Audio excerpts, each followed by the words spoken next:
Vendre avec un courtier ou vendre par soi-même. Il y a 3 façons de vendre une propriété. Vous avez de vendre avec un courtier, vendre seulement par vous-même et vendre d'une façon hybride, c'est-à-dire de vendre avec un courtier et avec vous-même.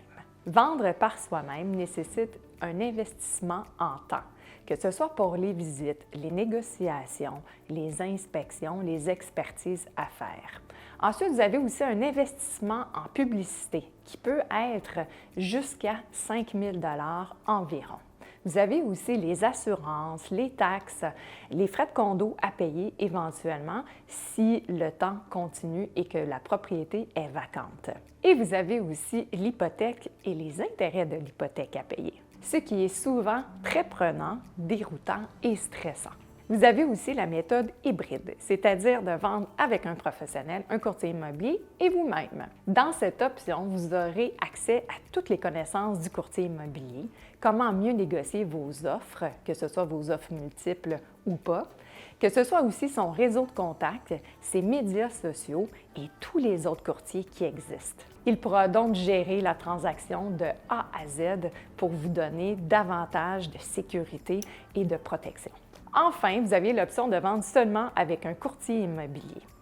Naturellement, vous me direz, oui, mais Geneviève, il y a une commission à payer, donc j'ai peur de faire moins d'argent. Mais détrompez-vous, avec un courtier immobilier, c'est souvent très payant. Voici 3 exemples qui illustrent très bien à quel point on peut faire de l'argent avec un courtier immobilier. Voici mon premier exemple avec une solution hybride.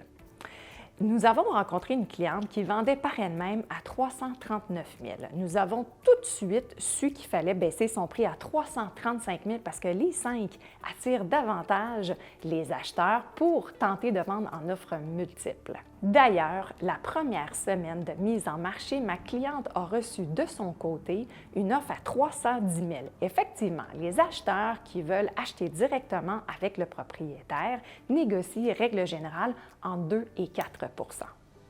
De notre côté, nous avons reçu 2 offres au plein prix, soit à 335 000. En acceptant notre offre d'achat finalement à 335 000 qui détenait les meilleures conditions pour elle d'occupation et de notaire, ma cliente faisait 15 000 $ de plus même après nous avoir payé dans ses poches. Mon second exemple d'entente hybride entre moi et un propriétaire qui tentait de vendre depuis 3 semaines un multiplex est très payant pour notre vendeur. Lorsque je les ai rencontrés, je leur ai donné plusieurs conseils pour faire mousser une vente, que ce soit le prix, le positionnement du prix, certaines publicités vraiment adaptées à leur clientèle, ainsi que du home staging. Dès le départ, nous avons instauré un momentum pour quand répondre aux offres, pour être sûr d'avoir toutes les offres et faire monter la surenchère sur sa propriété. La première journée, ma cliente a reçu une offre directement d'un acheteur. Je lui ai dit d'attendre un petit peu parce qu'on avait beaucoup de visites à venir. Et d'ailleurs, elle a bien fait d'attendre parce que son offre à elle était au plein prix, mais les nôtres, en ayant reçu 4 offres d'achat, étaient à 865 000 sur un prix de 745 000 demandés. Donc, si vous faites un peu le calcul, ma cliente a fait plus de 80 000 $ dans ses poches. Mon dernier exemple est un propriétaire qui nous a appelés pour travailler uniquement avec nous. Lorsque je suis allée visiter sa maison, j'ai remarqué plusieurs éléments à améliorer, que ce soit son extérieur, sa peinture et certaines rénovations nécessaires pour faire augmenter la valeur de revente. Dès les premiers jours de mise en marché, nous avons eu une superbe offre, pratiquement au prix demandé. Par contre, lors de l'inspection, nous avons appris des éléments négatifs sur la propriété au niveau de la fondation. Suite au rapport d'inspection, les acheteurs ont voulu naturellement négocier le prix.